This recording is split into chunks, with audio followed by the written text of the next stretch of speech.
non ning pasewakan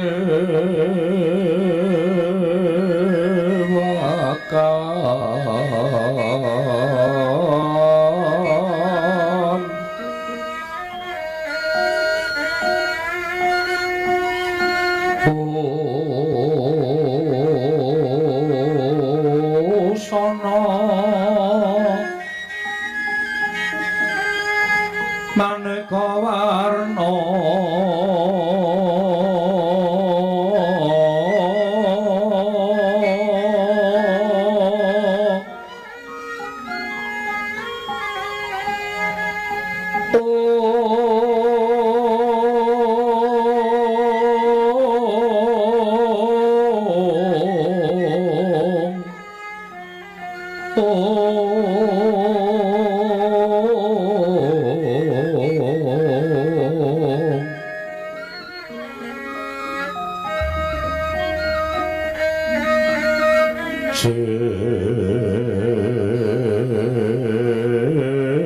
Pak Puspitan Udyono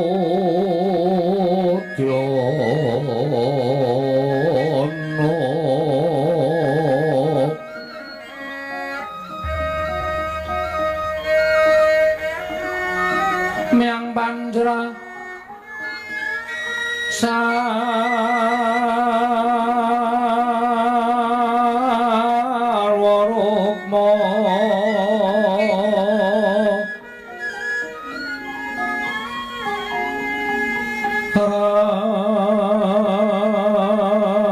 Ranggeng Manik Nara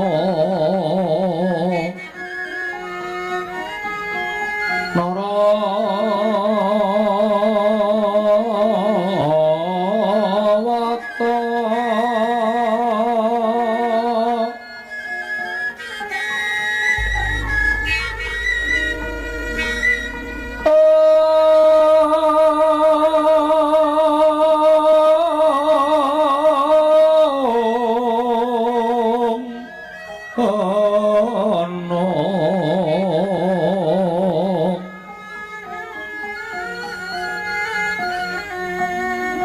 Prabanya kangso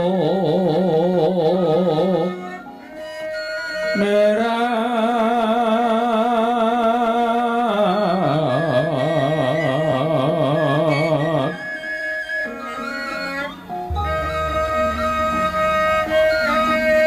kenyaring tejo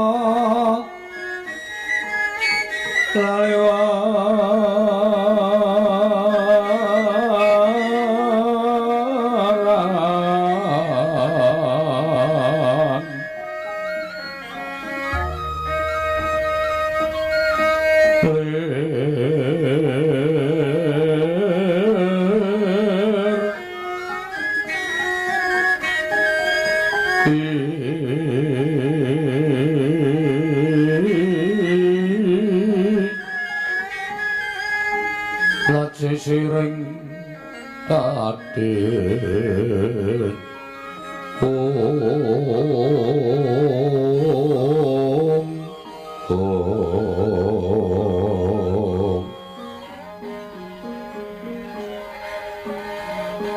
Wimbo kekandha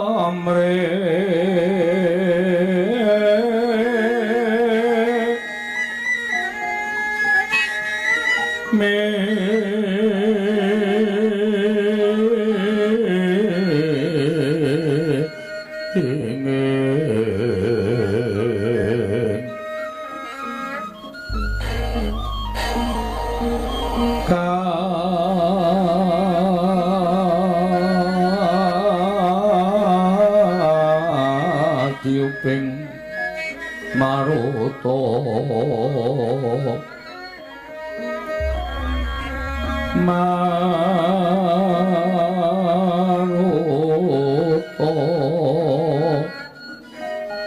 mando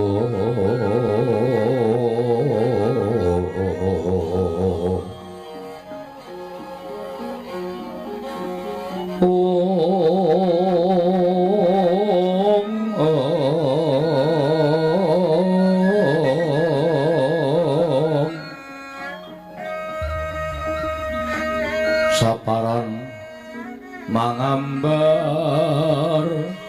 kongas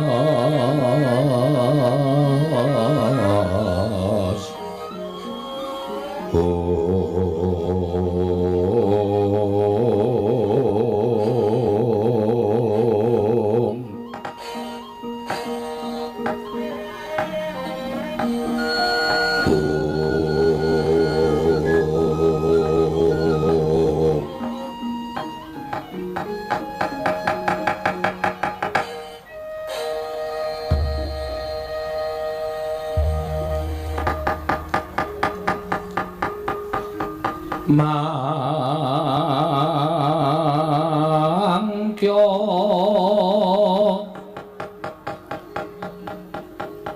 karacating praja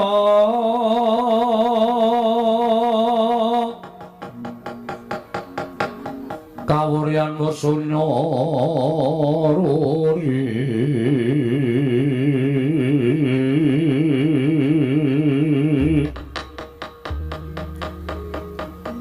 ora mangrehengu kara karana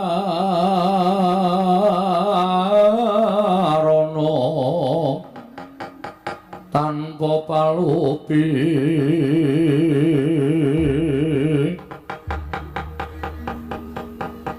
atilar silastu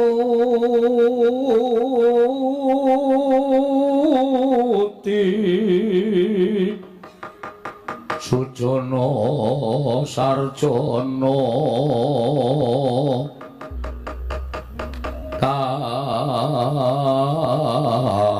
kalulun kala tida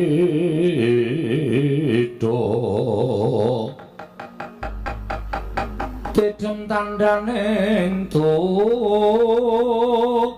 mati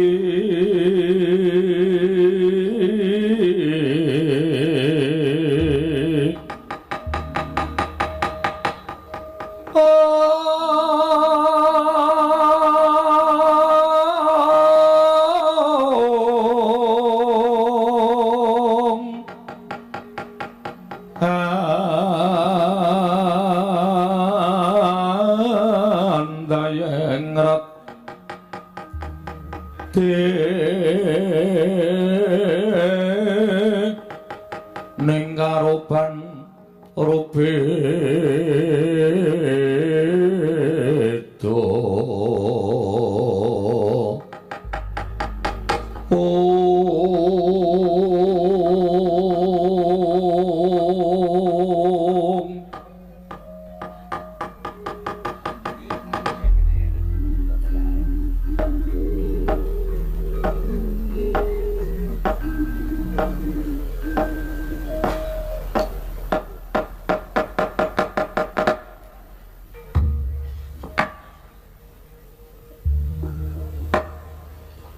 Sukmana mangadili nuwe ana sasmintaning ingsun jagat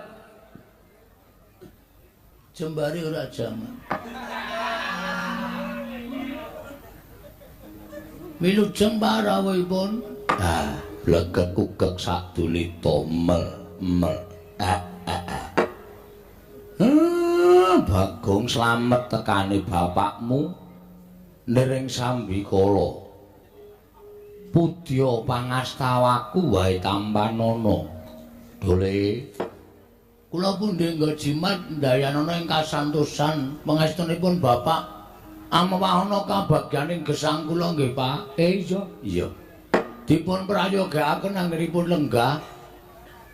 Wis ora kurang kepenak suwane Bapak. Ana ing pring hapus kene Bagong. Aku seneng karepku kowe saben dina ya nganggo tata krama kaya ngono kuwi. Ora pendak-pendak karo bapakne kok kurang ajar.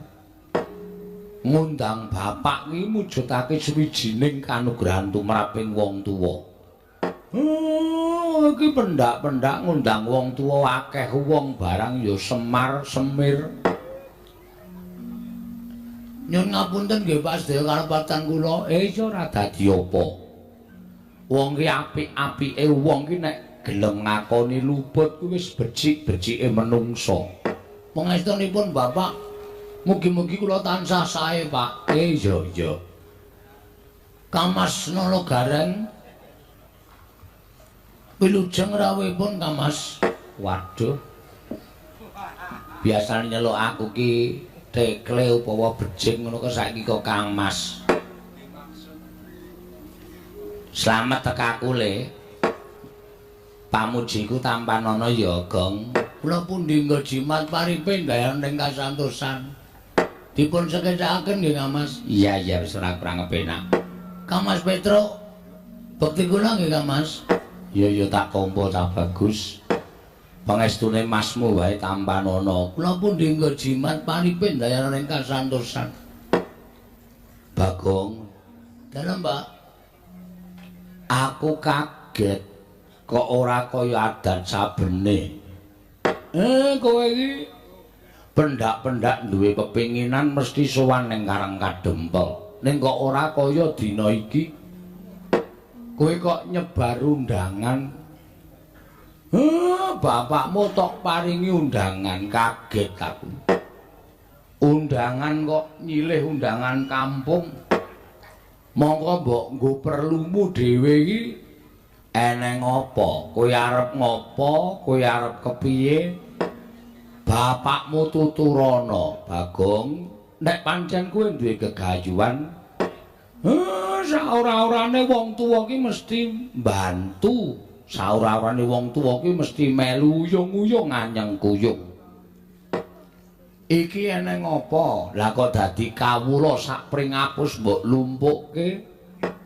Kabeh padha andher ning sak njabaning pendopo padukuhan iki. Sirmu piye? Karepmu apa? Nika malah wonten sing pun lunga kawulane, Pak.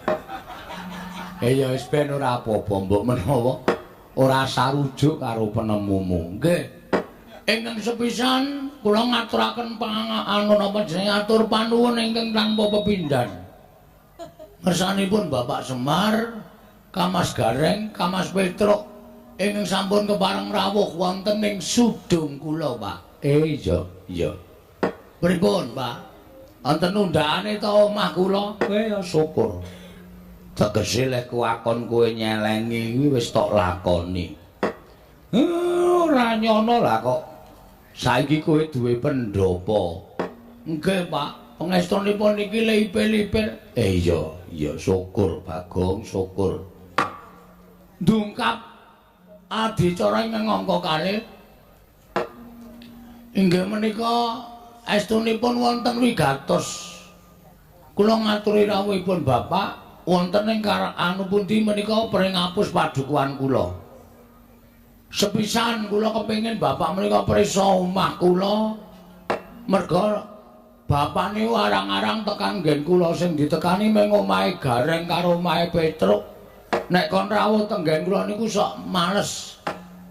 Merga akeh kewajiban.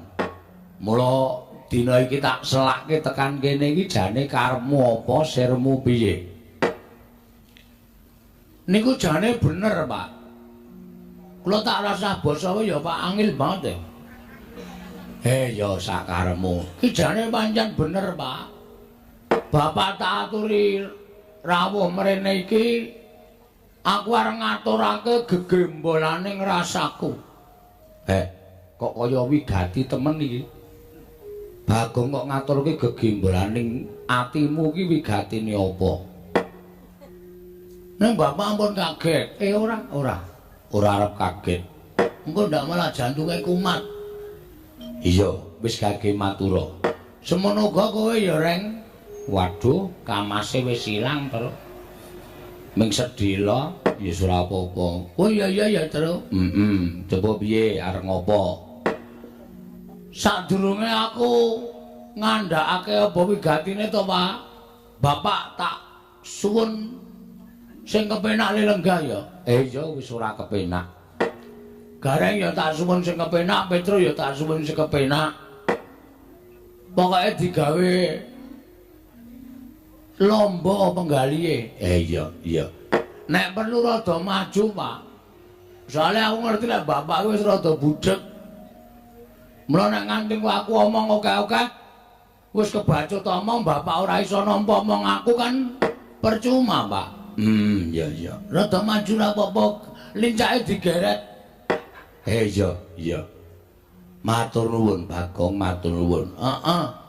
Mengko nek aku omong nek ana nom-noman sing padha ngaturi unjukan daharane ngarepe bapak monggo diselenggarake kanthi sak merdekaning penggalih ya, Pak. Iya. Apa kowe iki ndapuk sinoman barang? Welo. Padake cah tipis. Piyai semene ya sugo kabeh, Pak. Iya. Lah kok urung metu-metu, urung tuku.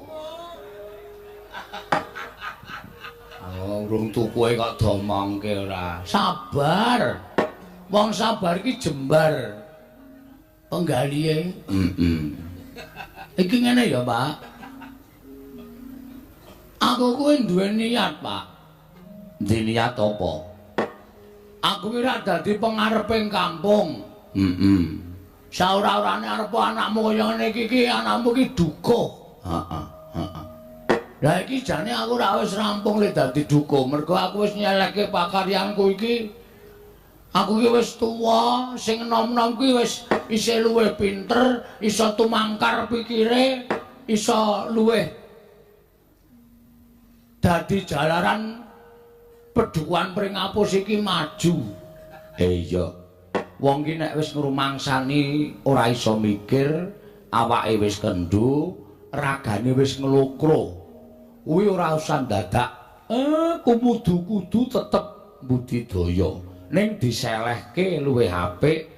Mengko sing enom-enom sing bakal ganti kuwi malah luwih prayoga. Ning kok apa ternyata wong kene ya ora ana sing gelem gendani aku, Pak.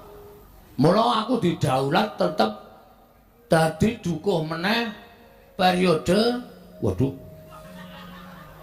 2019 nganti 2224, Pak. Suwe men. Ya karang dukuh ki suwe. Iya, ra apa. Bareng ngono aku terus duwe ide. Gandeng kawula sak pedukuhan Pringapus ki pancen setuju aku dadi dukuh. Turta nek aku dadi dukuh ki wis ora ana kerusak, ora ana keramaian, ora ana regejegan, kabeh padha sayuk rukun manunggal tetunggalan. Apa sing tak dawuhke iki mesti do dileksanani. Ayo, Cok, ayo Mas, ayo Dik, pendak seminggu ayo padha resik-resik saluran kali do diresiki kabeh. Mula bapak mesti gumun. Mlebu dusunku kene iki rak ketok resik to, Pak. Wadah uwohe kabeh tak padha, tak cet. Ora ana wong wani mbuang plastik sembarangan, ora ana. Mergo nang pedukuhan Pringapus kene iki nek nganti mbuang sampah sapenake dhewe mesti entuk hukuman. Didenda karo masyarakat. Wis dadi pasurjas apa, Pak? Alon-alon. Kalang cangkeme kekambane. Pasar rujukane kawula. Iya. Kali-kali ya resik. Beh, aku liwat kali sing arep mlebu nang kene mau lah kok dadi saiki bening. Uwuh do diresiki. Ngono. Ora entuk mbuang uwuh sembarangan, kudu nang nggone. Lah, uwuh mau dimanfaatke karo para kawulaku. Kuwi didadekke pupuk, uga ana sing didadekke srana iso dadi wujud geni sing iso nggo godhog wedang. Weh. Lah kok malah mletik. Pikiranmu malah tekan semono. Sing mikir dudu aku mung melaksanakan. Sing mikir ya para-para nom-noman sing pancen pinter-pinter. Pendidikane dhuwur-dhuwur kuwi tak salurke tak sampaikan ke masyarakat saiki wis dadi sing kepenak. Iya. Kaline resik to, Pak? Mula aku nggone kena tulisane pinggir kali kae saiki wis do ngerti karo kahanan lingkungan sing kudu resik. Kawulaku ora ana sing padha BAB nang kali iki wis ora ana, Pak. syukur merga kaya ngono ku ya marai reget kudu duwe papan pambuangan sing apik sing becik betul. Syukur dole saploke aku sak keluarga ora BAB nang kaline resik Pak. Wah ya mendheke sak keluarga kok mula kok ya iki kawulaku ki do njaluk apa? Njaluk supaya Karang Pradusunan Pringapus kene iki supaya luwih terkenal, supaya luwih apik, supaya luwih becik. Mula tak canangke dadi dusun budaya. Waduh. Siji dadi dusun budaya, loro dadi dusun wisata. Kudu duwe papan wisata sing apik, sing becik. Pereng kidul desa kae wis dibangun karo para nom-noman saiki iso dienggo papan dienggo ngenggar-enggarati nyawang pemandangan iso dienggo apa kae panek foto raine dhewe apa ngilo selfie waduh bapak barang ngerti selfie gleleng tenan Semar iki. Saploke nyekel HP aku ya ngerti selfie. Kuwi dadi papan wisata. Iki Padusunan Pringapus kene arep tak bangun meneh, Pak. Bangun seranane. Seranane arep tak bangun ya lahir ya batin. Ya lahir kuwi wangunan sing kasat mripat, batin kuwi wangunan sing apa jenenge kuwi? Pembangunan batin ki pembangunan morale para kawula. Niatku pancen ngono. Aja ndok anggap Bagong iki isane mung sembrono, aja mbok anggap Bagong iki isane mung kurang ajar. Ora. Aku nek nata kawula sak padusunan ya lahir batin. Merga kuwi kewajibanku. Wah. Ora nyono. Lah kok dadi kowe malah pinter beda karo kakang-kakangmu. Kakangmu ki ya dadi pengareping padusunan ning kok dusune saya reget, saya sakarepe dhewe. Tergantung SDM, Pak. Gareng karo Petro ya SDM rendah. Nek Bagong ki SDM nun sewu arep mung kaya ngene. Ning iki uteke utek insinyur, Pak. Mula ora aneh aku ki duwe ide-ide yang cemerlang sing iso memajukan padusunan. Syukur. Ngene ya, Pak. Aku tak matur. Iya. Matur gage. Kowe kandha karo aku mengko nek aku nek iso tak mbantu karo kowe dene ora iso wong tuwa ki ya isane ming bantu donga. Waduh. Nek ming bantu dongae kene ombyokan, Pak. Kawulaku kabeh do ndonga kabeh. Aku iki ndonga ora tau kabul. Ndongake aku ndongake gareng ndongake Petro iya, ken mbiyen rekoso terus ora tau ana kepenake. Aja sembrono. Dongane bapak kuwi mandi. Tak suluk sik ya, Pak. Iya. Hendra ingkang puspita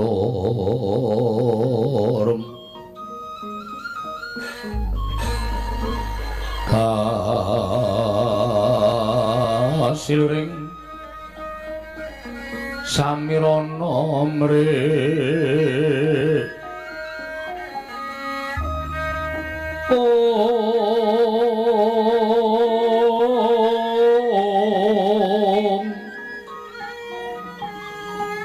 sekar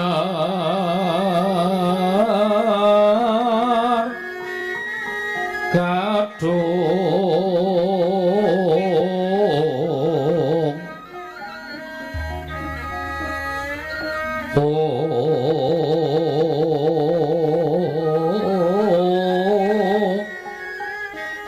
ngas gandanyo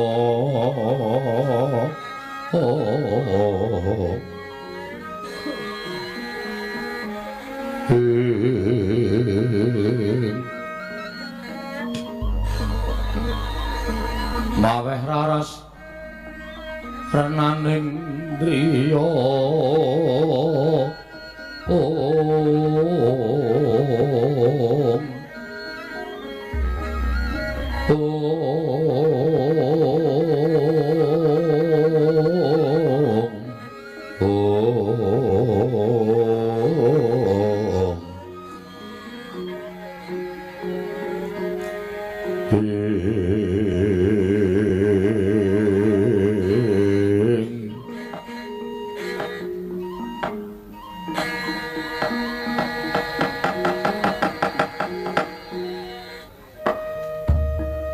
Nah, baleni omong aku ngarep mau, Pak. Nek wewangunan lair ki gampang. Anggere para kawula padusunan ki padha sayek manunggal tetunggalan tunggal cita rasa karsa lan karyane. Sing jeneng bangun apa-apa ki barang sing abot dadi enteng, sing angel dadi gampang. Kuwi nek kabeh disengkuyung dening para kawula. Lah, syukur dene apa sing tak jangka kuwi iso kasembadan. Iya.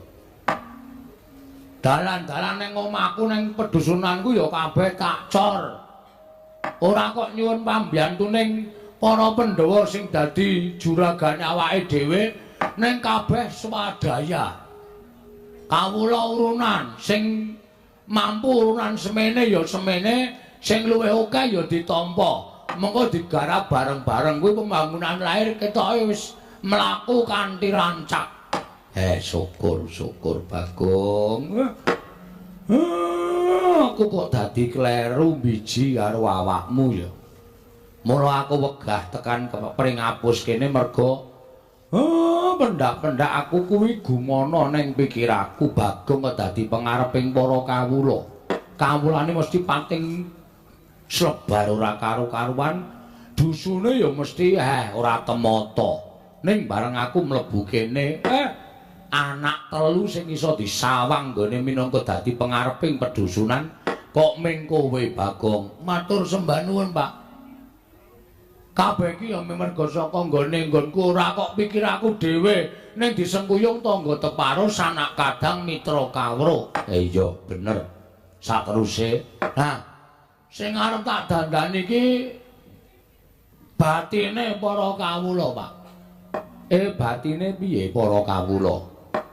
Karang sing jeneng dusun ki ya kadhangkala ora kok wong pribumi tok sing sok teka utawa sing manggon. Heeh.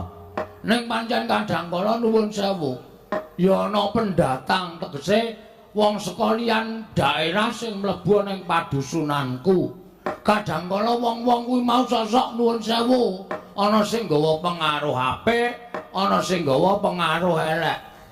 Iya. Ha, iki kacarita dusunku ki pancen ya saperangan wis rukun wis apik ning suwe merga ana pengaruh sing elek saka njaba kuwi saiki rada renggang saiki rada ora prayoga, Pak. Mula aku duwe niat mbalekke kerukunaning wargaku ana ing dusun Pringapus. Mula aku duwe niat kepengin bangun desa Pringapus ya dusun Pringapus kene, Pak. Lah kok kowe kaya meri karo aku. Pendak-pendak Semar bangun Karang Kadempel kok saiki Bagong bangun desa Pringapus. Sing dadi lakon ya ora mung kowe tok, Pak. Aku ya iso dadi lakon. Tergantung permintaan. Nah, penjalukane kaya ngene iki piye carane supaya iso ngaturake mula aku pengen bangun batine para kawula supaya tetep ruket karo padusunan sing dilenggahi. Merga nek wis lenggah nang padusunan Pringapus ki Pringapus dadi bumi wutah getih, dadi bumi sing wajib didepani, sing wajib dibelani. Ha ta, Mir? Lah kok mir meneh? Ta, Pak? Terus mula aku pengen supaya dusun iki iso reja. Aku terus nalika semono nglakoni tapa. Weh. Kowe tapa? Semedi, Pak. Nang endi? Ya nang omah. ora lunga nang ndi-ndi ning aku nglakoni ora turu sewengi nutuk tekan biar gagat bangun esuk nyarengi adan subuh. Kowe entuk sasmita apa to, Le? Sasmita sing tak tampa nalika semana gawang-gawang capet-capet tak rungokke saka jrono omah ki nang jaba ki kaya kumrusak angin gedhe terus barengi eneng swara. Weh. Suarane piye? Tengah wengi jam 12:30 lho, Pak.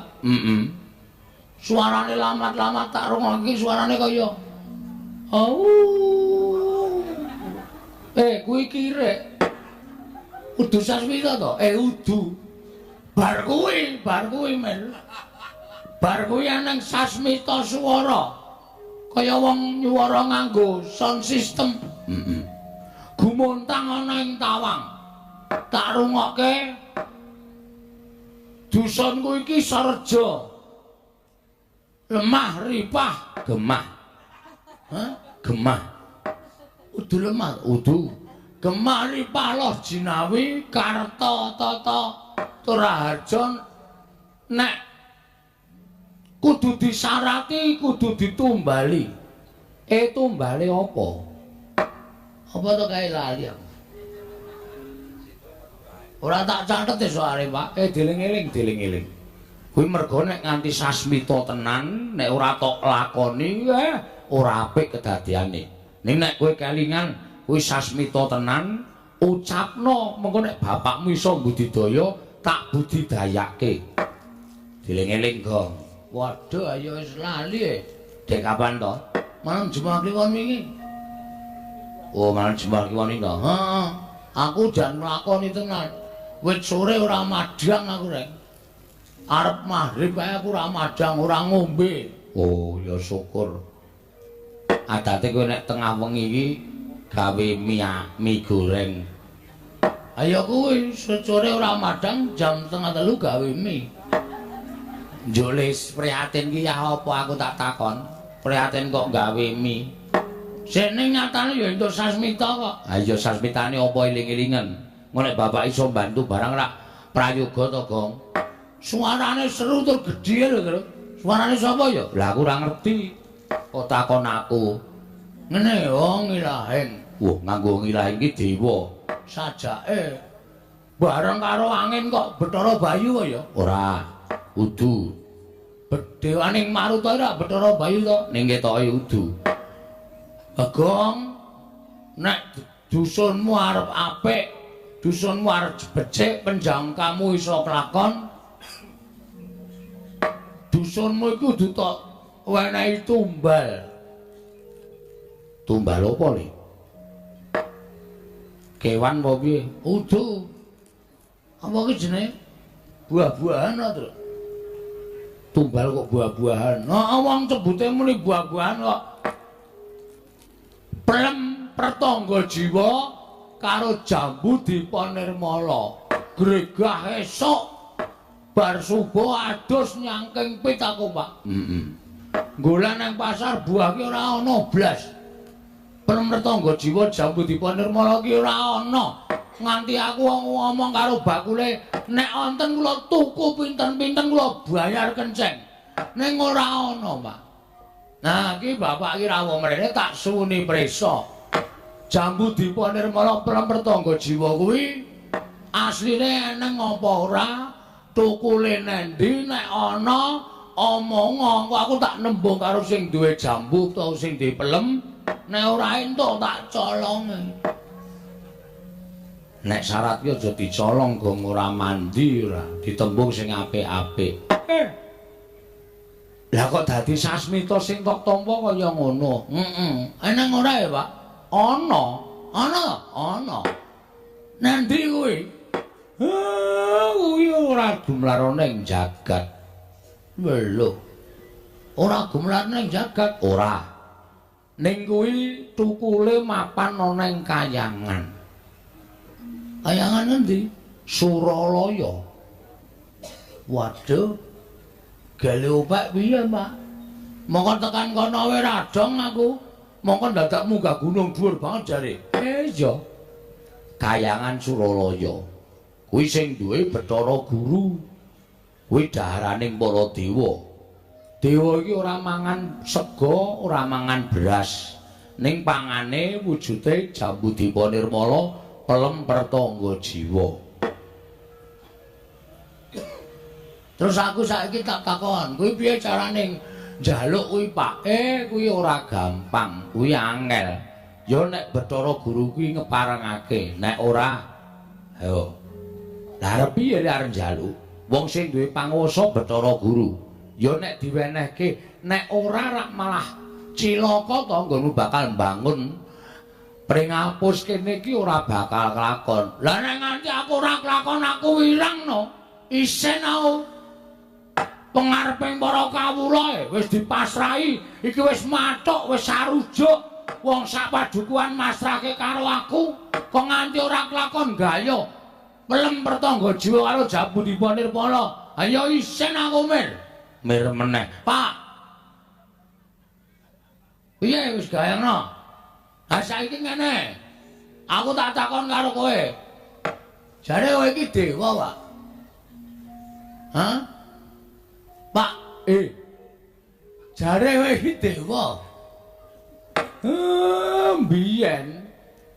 Biyen aku dewa. Ning sadurunge wujud kaya ngene iki pancen aku dewa. Mbok kowe sing munggah ning kayangan. Bantu karo anakmu Bagong. Terus kowe nembung karo Bathara Guru. Ora tepung karo Bathara Guru. Ombyaking kawula pringapus ki do ngandhake Semar ki dewa. Ketoke kae disawang pusaka isa kandha jimati sing bisa jengat ngucap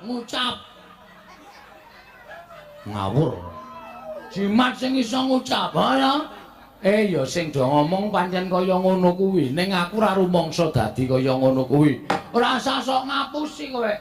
Nek pancen kowe dewa, kowe munggah ning kayangan. Nek kowe ora iso munggah ning kayangan, ora iso mituruti penjaluke anak. Gunane apa kowe disebut Sang Hyang Ismanta? Ismaya. Wis ora ana gunane, percuma. Terus dewa-dewa apa kowe? Aja nyengeni karo bapak. Aku ning kayangan ki mbiyen wis suwe. Ning ora wis tau. Wis. Lah iki aku tak takon sik. Kowe kok dadi wong kere critane piye? Bagong malah njur njaluk crita bapak iki piye to? Ayo critakno. Mengko nek kowe gelem crita, tak nehi korupsi. Apa, Gong? Kuwi lho jalan keluar solusi. Oh, solusi. Wis senengane sok kepengin modern omongane ora tau pas. Tane isolasi, solusi. Wis. Kowe tak omongi ya Bagong. Gareng Petruk. Sedhela aku tak crita men adimu ki lega. Ha ya meneh ora ndak malah ngamuk bocahe matane wis abang ngono. Aku yang anggere mataku abang siji ngamuk, loro ngelih, Pak. Lho. Guys, cerita? Ya. Biyen kuwi bapakku jenenge Sang Hyang Tunggal. Sang Hyang Tunggal? Berarti kuwi anak dewa. Anak dewa. Sang Hyang Tunggal saiki isih? Ya isih. Weh lah. Aku mbok ketemu Eyang. Eyang sapa? Eyang Tunggal. Wis rasa ketemu eyangmu ndak malah ngisru-ngisru eyangmu. Pokoke kowe tak critani aku anak Sang Hyang Tunggal. Biyen ibuku kuwi nglairake ora wujud menungsa, ning wujud endhog. Lho. Endhog? Katutan telek ora, Pak? Aku takonane kok. Biasane kan ana templekane sithik-sithik ketok reget-reget kae. Ora, kuwi resik. Gede, ya gede. Edan. Terus endhog kuwi mau mbabar dadi wong telu. Wong telu sapa wae? Kulite dadi makmu gedhe. Makmu gedhe sapa? Togok Tejo Mantri kan biyen jenenge Bathara Tejamaya. Terus putihane dadi aku Sang Bathara Ismaya. Kuninge digoreng? Ora. Kuninge dadi Bathara Manikmaya sing dadi Bathara Guru kae. Mula tuwa dhewe Tejamaya, nomor 2 Ismaya, nomor 3 Manikmaya. Lah, bocah telu kuwi sing Sri Anaten ming makmu cilik Manikmaya. Kuwi Sri Anaten karo aku karo Kakang Tejamaya ki sok ora cocok batine. Mula nalika semana aku janjane ming gojek karo Kakang Tejamaya. Aku ming ngetokake keprigelanku lan kasantosaning Kakang Tejamaya padha regejegan, padha gelut. Ning jane ora gelut, ming nyoba kaseten. Dening Manikmaya, makmu cilik dilaporke karo bapakku ya bapakne Manikmaya Kanjeng Rama. Menika Kakang Tejamaya kaliyan Kakang Ismaya sami regejegan, sami rebut kepengin dados dewaning para dewa, nalindraning para dewa lenggah wonten ing Suralaya. Sang Hyang Tunggal bapakmu nesu. Modal. Terus aku didukani karo Kakang Tejamaya. Lah kok dadi kaya ngono pakartimu? Ismaya Tejamaya ora nyono yen kowe ndek gegayuhan wong tuwa isih meger-meger warisane kok alap sak kepenakmu dhewe. Tejamaya Ismaya nek kowe iso nguntal gunung pagering jagat sisih kulon, kowe dadi dewaning para dewa. Ismaya nek kowe iso nguntal gunung pagering jagat sisih wetan, kowe tak dadekke dewa. Terus makmu gedhe Tejamaya ya adreng pikire wedi karo wong tuane gunung arep diuntal. Ning ora kalu wong cangkeme ora sejeng nganti cangkeme suwek gedene kaya ngono kae. Kepleh-kepleh ngono kae. Heeh. Mergane ra iso nguntal gunung ra iso. Lah kok kowe ora cangkeme ra suwek? Cangkemmu ya. Tutuk. Karo bapakne kok nyangkem-nyangkemke. Mergo aku nganggo igo. Igo gunung pagering jagat sewetan tak serot. Ora tak pangan ning tak serot. Kolu ora.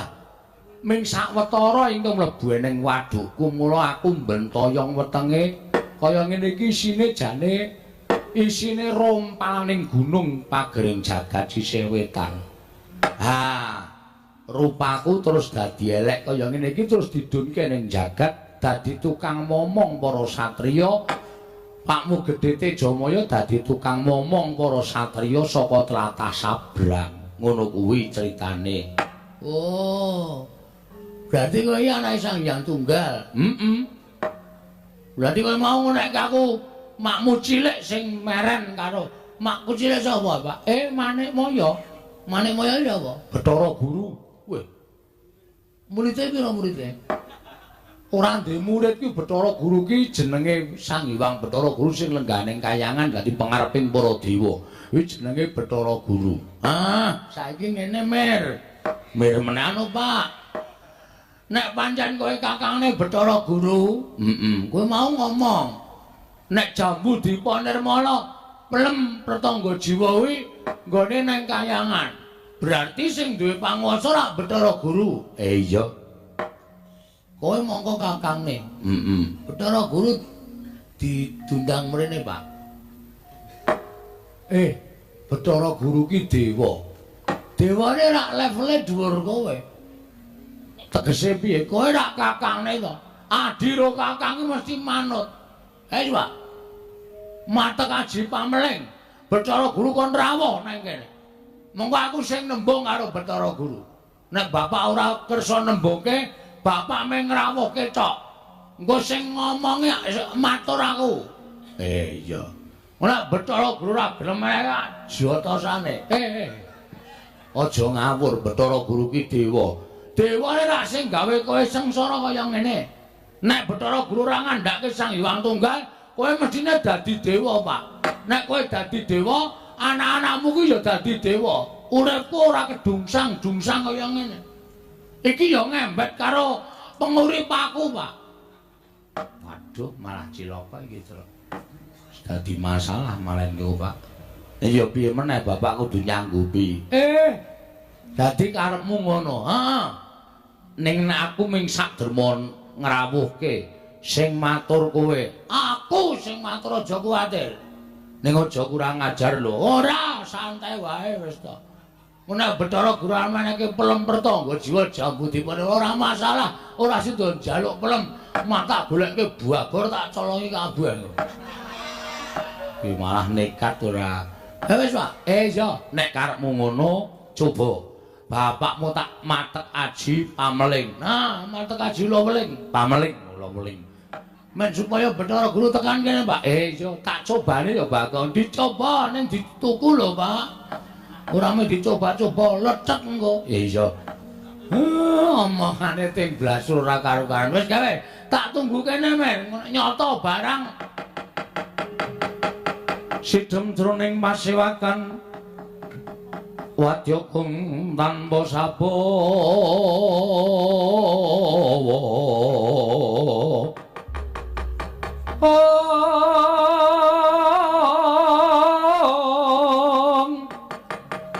Nalendra mbek marwa sing sang Katri Gumulung.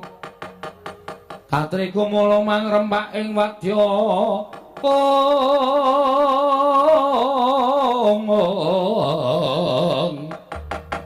Purta kula rek kiri ro nanggono magawe gelar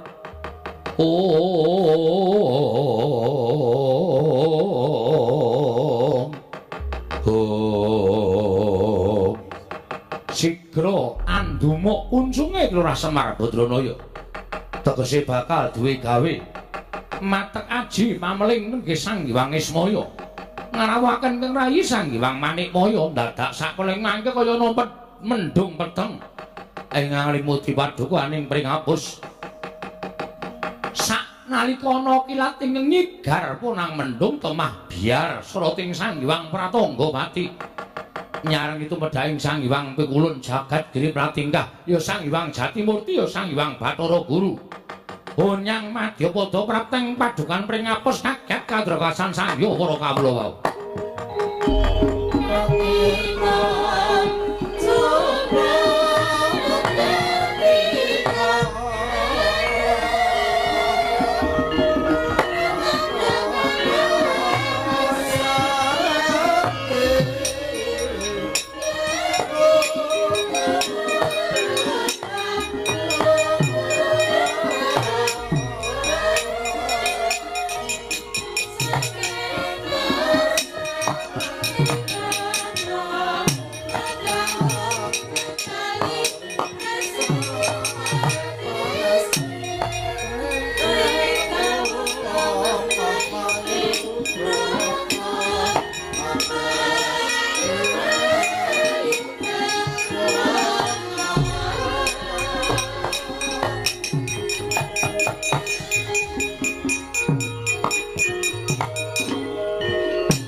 Pati jagat kinari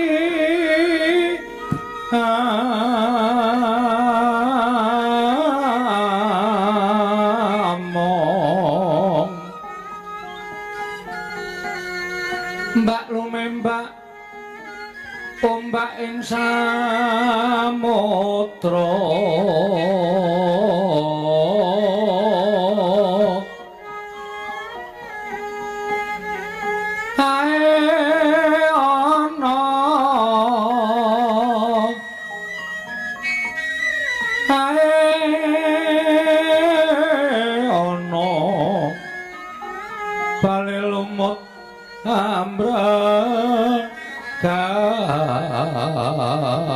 kanggeng Bawito dedenjeng denjengan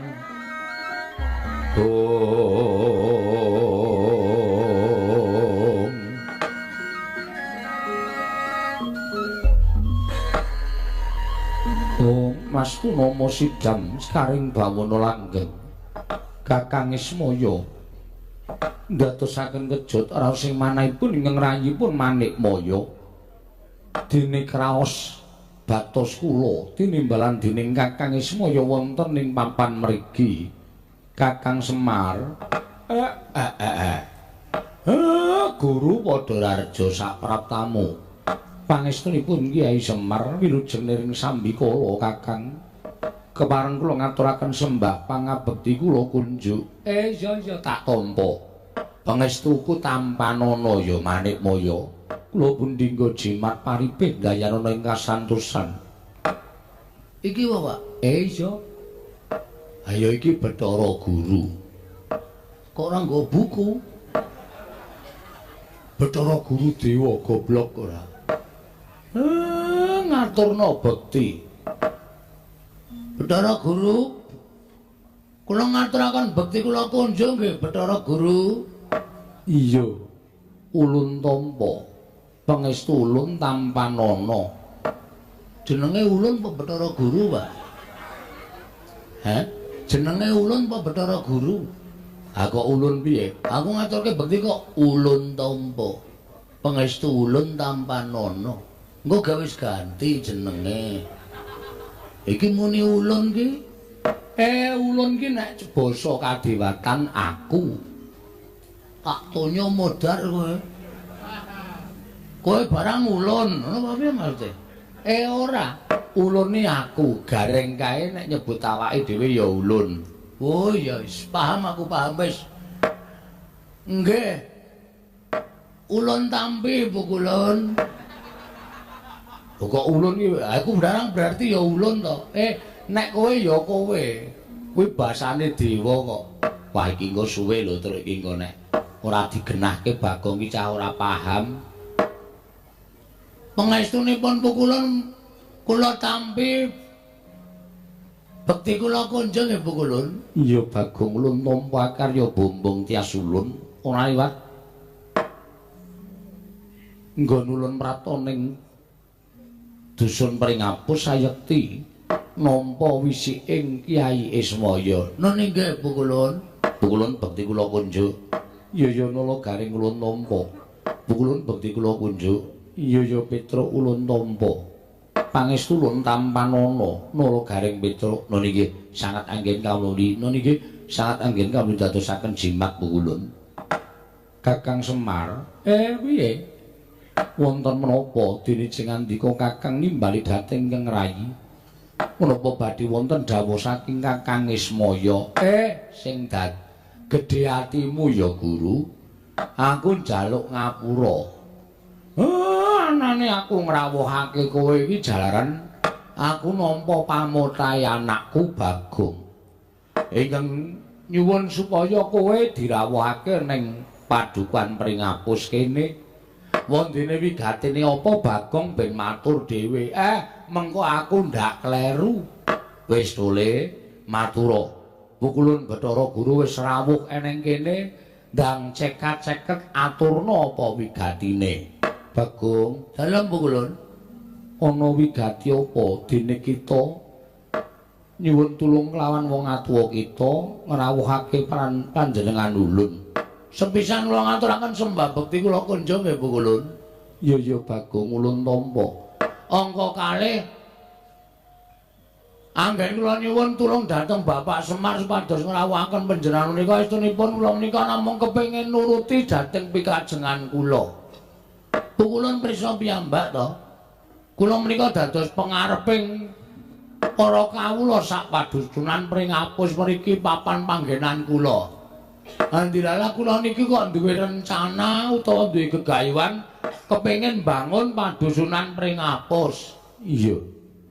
Nanging nalika semanten kula pikantuk sasmitaning gaib ingkang dumeling wonten ing Karna bilin padusunan kula menika badhe reja, mulya, ayam tata titi tentrem gemah ripah loh jinawi ya lahir ya batin. Waton dusun kula menika nuwun sewu mbetahaken tumbal. Tumbali apa Bagong? Ngendikanipun dewa ingkang sampun paring wisik dhateng kula, tumbalipun menika boten sanes namung kejawi setunggal. Pelem pertangga jiwa jambu dipa nirmala. Ngendikane Bapak Kulun sing nandur. Ulun ora nandur nang wis tukul dhewe. Oh liar. Iya. Tumbuhan liar. Ngendikanipun menika dados daharanipun para dewa. Iya Bagong dadi daharaning para dewa, mula dewa ora ndahar. Sakliyaning pelem pertangga jiwa lan jambu dipa nirmala. Kuwi wis dadi panguripaning para dewa, wondene unjukaning para dewa mau winastan tirta amerta ingkang dadi jalaran kena lara luputing pati Bagong. Wah, lah nek ngoten nyata. Iya. Lah gandeng sampun nyata. Mila kula nyuwun dhateng Paduka Kulun. Kula nyuwun supados samangke paringana wujuding menapa menika jambu dipa nirmala kalih pelem pertangga jiwa setunggal kemawon badhe kula dadosaken tumbal wonten ing pring apus mriki. Upami disadil reginipun pinten kula nderek. Nek mboten disadil namung dipun paringaken malah kepasang yogya katujuhe nginu kula ngaturaken panuwun ingkang tanpa pepindhan Bu Kulun. Wondene Bu Kulun mboten maringaken anggen nyuwun pangapunten. Sampeyan ngerti dhewe watake Bagong. Bagong nek ora kelakon sedyane aja kok menungsa lumrah. Dewa wae kula ora wedi. Arep tangan sampean papat. Nek upama gelut sampean mesti urip.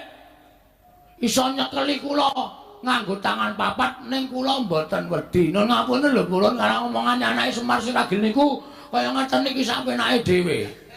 Iya ora dadi apa Bagong. Nggih, mula panjenengan ratri menggalih.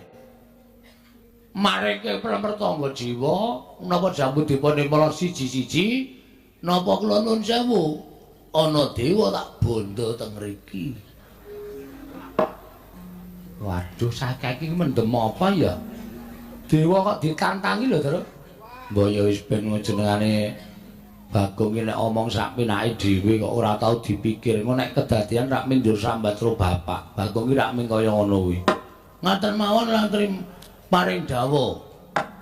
Oh, pilahing. Kok malah janturan? Ora janturan iki sebutaning dewa Bagong. Nggih, kepripun?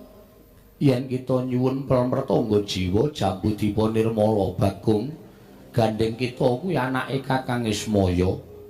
Mula ulun tentu maringake. Asli? Iya tenan. Yakin? Iya. Kula mboten pengen lho nek namung tinggal janji tok. Ora Bagong bakal ndak paringake. Saestu? Iya Bagong nanging ana syarate. Syarate napa? Bagong, nun ulun kuwi susah. Sebabe ulun kuwi pendak-pendak sumurup karang wong tuamu. Ulun ki rumangsa sedih ati ulun. Lho, sebab napa? Wong sak jagat ki padha nyembah kelawan ulun. Kabeh padha manembah kelawan Manikmaya. Ya Bathara Guru. Nanging ana siji titah ing ora gelem nyembah kelawan panjenengan ulun. Ora gelem tata krama kelawan panjenengan ulun. Ulun isin pendak-pendak dimidhangetake sarta dipiyarsake dening wong akeh. Sinten pukulun? Wong sing murang tata niku mang paring pangandikan. Mengke kula ajare. Wong karo Bathara Guru kok ora ngerti tata krama wong menungsa ora ngerti unggah-ungguh. Mangandika apa kula? Ulun kepengin. Kepengin apa? Pelem ora Bagong. Ulun kepengin titah kuwi mengko nyembah kelawan panjenengan ulun lan nglakoni tata krama selama ing titah liyane. Sinten titah menika? Ulun tak matur kelawan Kakang Ismaya. Nggih, mengke nggih Bapak nggih ben melu goleki. Kakang Ismaya, piye? Kula badhe nyuwun priksa menapa Kakang Ismaya menika tresna kaliyan Bagong. Sadurunge gareng karo Petruk, kuwi dadi anakku sak temene anakku sing barep ki Bagong. Wong iki dumadi ingkang sepisanan. Mula tresnaku karo Bagong ki ya lair batin tenan, ora sembrono.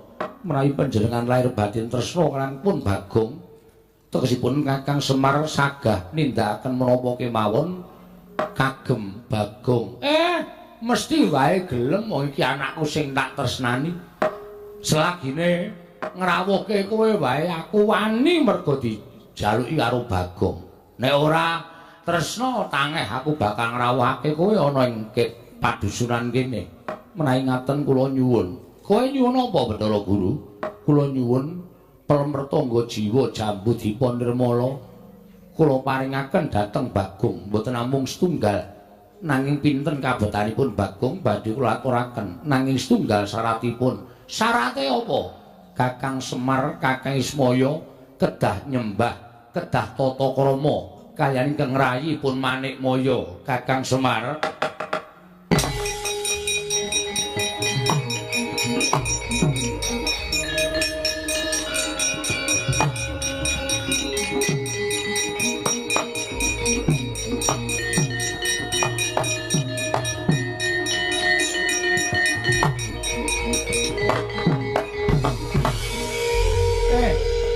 kowe kok ucul klambi iki ngapa? Kok mung katokan training. Sik Pak, sabar Pak. Bareng Bathara Guru muni ngono kok matratap atiku. Kakang Semar, syarate Kakang Ismaya kudu nyembah karo Bathara Guru, kudu tata krama karo Bathara Guru. Mula aku terus ganti salin sandangan warok. Karepmu piye? Wis ngene iki nek menjak gelut aku ora wedi karo sapa-sapa. Bagong nek pancen kuwi syarate aku tak nyembah Bathara Guru, aku tak tata krama karo Bathara Guru. Aja! Pak, kowe bapakku nek bapak dipaksa nyembah karo wong sing ora wajib mbok sembah, aku ora ikhlas. Aja sayang. Iya. Aja, Pak. Nek ora kowe arep ngopo? Wis iki tak uruse, ora usah melu-melu. Aku ora nganggo pelemertangga jiwa Jambu Dipa Nirmala. Nek Bathara Guru ora maringake, ora masalah. Kowe ngerti to, aku bekas maling. Iya. Pak colong pelemertangga jiwa Jambu Dipa Nirmala. Aja kuwatir, ora mung siji, tak bedol sakwise. Bathara Guru, lho. Bagong kok ora tata krama karo panjenengan ulun. Merga tembung sampean seklimah ning nyocok teng ati. Nyocok teng rasa. Iki bapak kula. Bapak kula niku wong terhormat. Bapak kula niku nek ning terminal diundang den karo kere ya, Pak. Aku dadi sampean ngunekke bapak ana syarate. Ning Semar kudu nyembah, kudu tata krama karo Bathara Guru. Sampeyan iku kudu madi saka kuninge ndok. Ngono. Putihane bapak kulite Siwataga. Sampeyan iku tiba enom. Ora ana sing enom kok duwe niat sing tuwa kon nyembah, sing tuwa kon tata krama. Dewa macem apa kowe nek kaya ngono kuwi? Gong ora kurang ajar. Kowe cerewet meneng wae.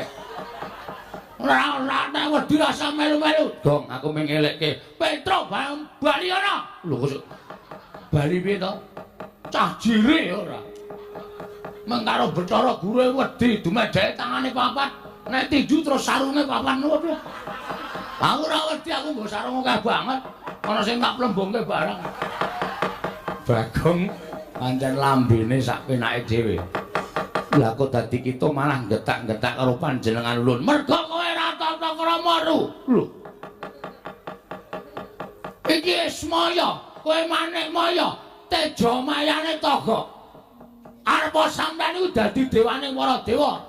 Ning kudune kowe iki ngajani karo bapak. Ana perkara prempertangga jiwa, jambu diponir malaka. Bapak kudu nyembah karo kowe. Ora iso. Ora mungkin aku sing ora ikhlas. Bapak gelem ning anake sing ora ikhlas. Yen ngono kita wani karo panjenengan ulun. Lho piye ta iki? Wis ganti training padake ra wani. Iki siap nek ping kon gelut. Arep kowe nggawa dewa-dewa Triamin Watanawa. Triamin iki sinden. Apa? Tridasa Watanawa. Wah, ndeng Tridasa Watanawa. Aku ora wedi. Apa anggemu aku wedi kok njajal malah tak pamer karo wong padusunan Pringapus. Nek dukuhe ora mung karo menungsa, karo dewae wani. Waduh arep ngleleng kereng. Cerewet ngopo bali kono. Ngopo to kok nundung aku terus ngopo? Kowe lambene elok. Ana wong arep tampil dadi seri kok. Kowe kok senengane ngono gegol-goli. Kakang Semar kados pundi? Aku tak lepas. Seperkara iki wis kono. Perkaramu karo Bagong. Lah wong niatmu ya ora apik. Kowe ora nganggep aku ki kakang. Najan ta aku wis urip ana ing alam padang ning nggonmu duwe rasa gething keburu sengit karo Semar. Isih mbok ndem ning atimu. Mula nek nganti kowe diwaneni anakku ae kuwi pitukane. Wong nyatane aku ki ya dewa. Aku ya duwe kewajiban tumrap prempertangga jiwa jambu diponirmala. Aku urung tau mangan siji wae urung tau ngrasake. Anakku ming-ming ngrasake kok syarate wong tuwa kudu ndilat tlapakmu ki. Kowe iki ndek nalar apa ora? Anggo pikiran omong. Ora sak penake dhewe. Sirahe dikaki mas-masan kaya ngono kok. Uteke ra jalan. Wah, kok dadi kaya to? Gong pikir wis kowe meneng iki wis kriwian dadi grojokan. Gegulun dadi tangisan tak ajepane rek. Nek nganti Bathara Guru nesu, pedusunan kene dilebur, ora masalah. Ora masalah. Aku mati nang dusunku sebagai kusuma bangsa, mbelani bumi kelairanku. Oh, Arom jenengku. Dikenang sepanjang masa. Ora kaya kowe. Kadus kok jagake mengono genduran terus. Apa? Ana wong ngecapke gawe KTP ditarik 100 iki cuma model ndi aku tak takon. Ora wae. Oh, wae aku ngerti sambate masyarakatmu. Mula kowe iki ora bakal ditresnani. Ya wis ben arane ora ngono ya ora entuk dhuwit. Lah, kuwi gene ya. Saiki muni ya. Kowe sane kersane pripun? Kita wani karo panjenengan ulun. Sing tak wedeni awamu. Bagong, kita wani karo para Jawata ditenono. Ulun metu saka ing padukuhan nglumpukake para dewa. Ulun dawuh lamun Pringapus kene bakal tak lebur. Ora bakal ana titah ing urip ana ing Pringapus. Lah, kuwi apa ora jahat kaya ngono kuwi? Wis saiki aku tak takon, kawulaku salahe apa coba? Ora salah, sing salah ki Bagong. Nek arep mateni-matenono Bagong. Nek arep nglebur Bagong, ora nglebur masyarakatku. Masyarakatku sing ora salah. Hah? Kok ngono kok dadekke dewaning para dewa. Kono dadekke petinggi ana ing Suralaya. Model apa kowe? Kowe iki nek upama uripe ning jagat, kowe iki dadi petinggi ning donya, aku wis nglumpuhke masalah kon demo kowe. Ora peduli aku. Aja ngembe karo wong kaya ngene iki. Arep lebur pring apos ora nang kene papane wong Bandayuda. Kenteng apa Pak bener Pak? Ha wong ora iso tantangan kok. Kenteng kawat blabar waja. Kenteng kawat blabar. Blabar waja. Lena dae ora pinter ing blabar. Kenteng kawat blabar waja. Neng ngono dititani. Kowe apa aku sing iso unggul yudane? Wela dalah metu njaba Bagong. Hah? Metu njaba. Iki dewa ora mulang sing apik ya kaya ngene iki. Nek wis ijab, nek wis resmi aja tokke njaba.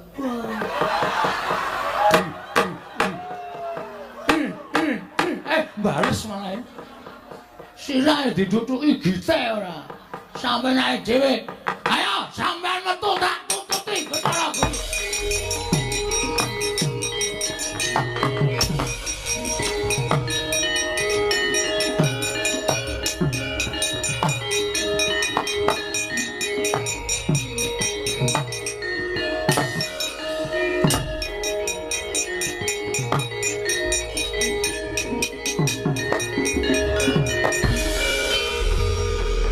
Saiki aku tak takon, balamu ya apa, kekuatanmu ya apa? Bathara Guru kok tok tantang, Mangkel kok. Nek ming mangkel ora ya iso dipeper to. Wong ki nek kuliah nguja mangkel kuwi bakale ora becik. Apa-apa sing arep ditindaki dipikir tuna lan batine digelar, digulung. Enjuk ngono kok. Bathara Guru kae dewa. Wis ngerti.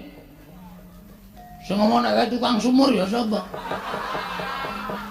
Ning kae digdaya. Aku ora wedi karo adigdayan, Pak.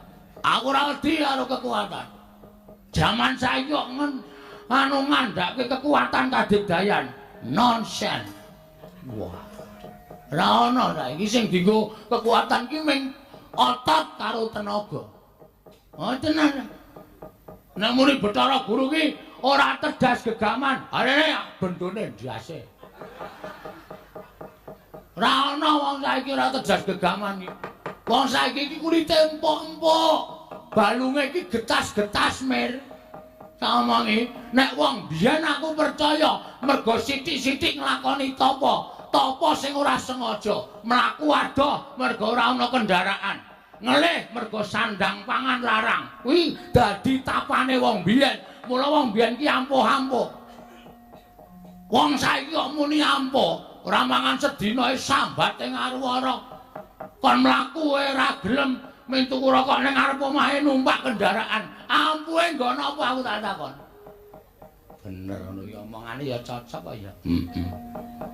Wong saiki iki angel nek kon prihatin mlaku kene kono wae. Yo numpak motor wae. Ya ngepit aku boncengke. Ha. Kon topo saka ngendi? Heeh, wis topo. Bathara Guru wae muni ampuh. Jajal wae adepane. Ah, pancen kowe iki ngeyel. Ora mung karo Bathara Guru, karo kowe tak ayeli kok. Pemene Bathara Guru. Ning tandang ana dhewe lho. Bapak ora melu-melu. Bapak lenggah sing sekeca. Mantumu wis gaweke teh. Wis tak gelarke karpet. Oh iya. Lenggah sing kepenak, ngunjuk. Udut. Iya, iya. Anggere udut sing filter tak cocok. Sing filter tak aku. Oh, sing kretek. Oh iya iya. Sing wis kuning-kuning e. Lah kuning menes 7 tahunan, Pak. Udut marahi mendem kok ditawake. Aku ya ora melu-melu lho, Gong. Aku wedi karo dewa. Ora sampe melu, tanganmu tekle, sikilmu becik. Matamu kira. Nek kon perang bakale ora bakal trampil. Aku melu ora, Gong. Manut kowe. Kowe tresna ora aku. Nek kowe tresna karo aku ya ngewangi aku, nek ora tresna ya ora sah, ora masalah, Tru. Aku ijene wani kok. Aku mati ning dusunku. Aku bangga. Nah, aku ora bakal apa gelo. Aku bangga mergo aku ndepani memperjuangkan nasib masyarakatku. Oh ngono. Ora men doteng peliri. Sono Pak, ngunjuk wedang. Iya. Halo, ning jopo? Ya. Ora mlebu kamarku lho, Pak. Ora. Mantumu lagi bobo? Ora. Kok jejeri? Kok alasane ku arep tilik putu, ayo cilaka.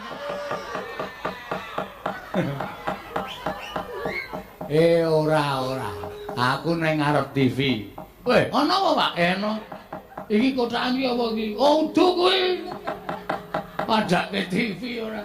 Ora duwe to, Gong. Makane aku ketinggalan berita. Reng arep perang ora? Ora. Ngaso? Iya. Wah, dipenake aku. Kakangku sing tak tresnani. Bentuke kaya ngono. Angel golek kakang bentuke kaya ngono awake ting cethuki. Bandem watu sirahmu mutar. Dar. Iya. Ora rebutan. Gareng pisan sok rebuti ngene bapak. Reng, ngene bapak ora direbuti lho, Bang. Ora. Mangan sanane. Iya. Segane ndi, Bagong? Ayo kuwi meng sak gegem kuwi. Didom sing adil. Diokaile mamah ora warep.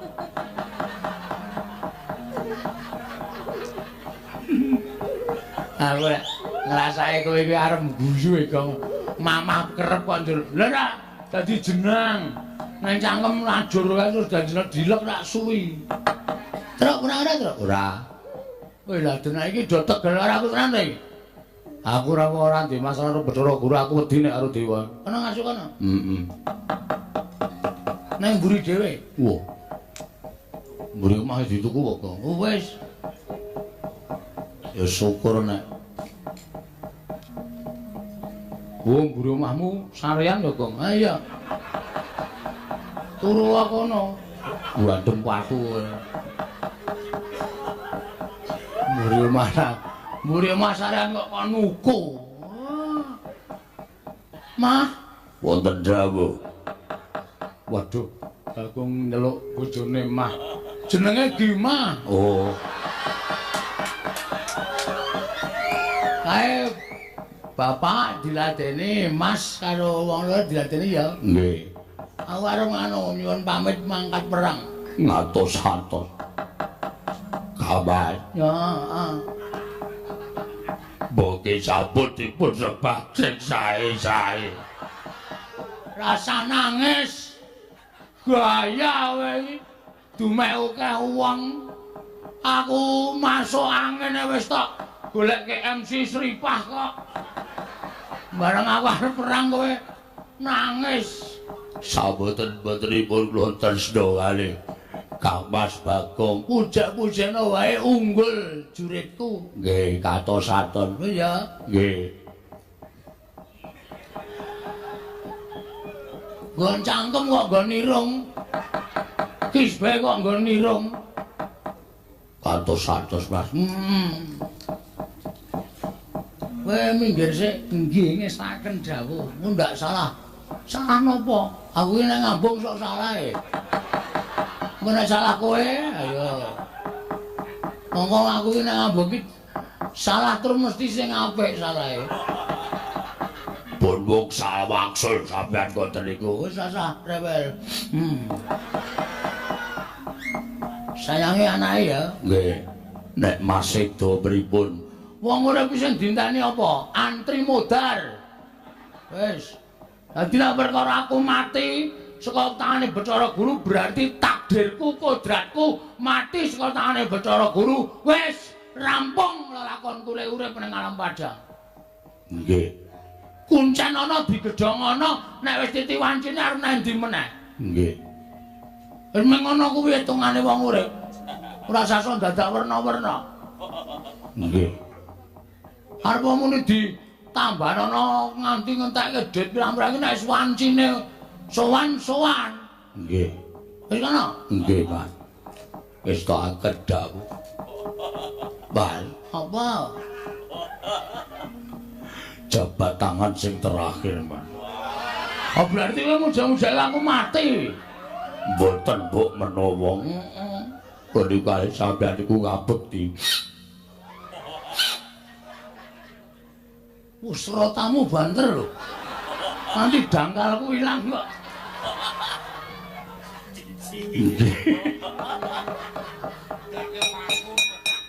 Wis ya? Nggih. Aku jare ya semedhot ning piye meneh karang jeneng kewajiban nek ora ngene masyarakat kurang maju. Nggih. Nggih, Mas, ngatos-atos ya. Ya, wis. Wis ana gerono. Nggih. Hei. Wonten apa?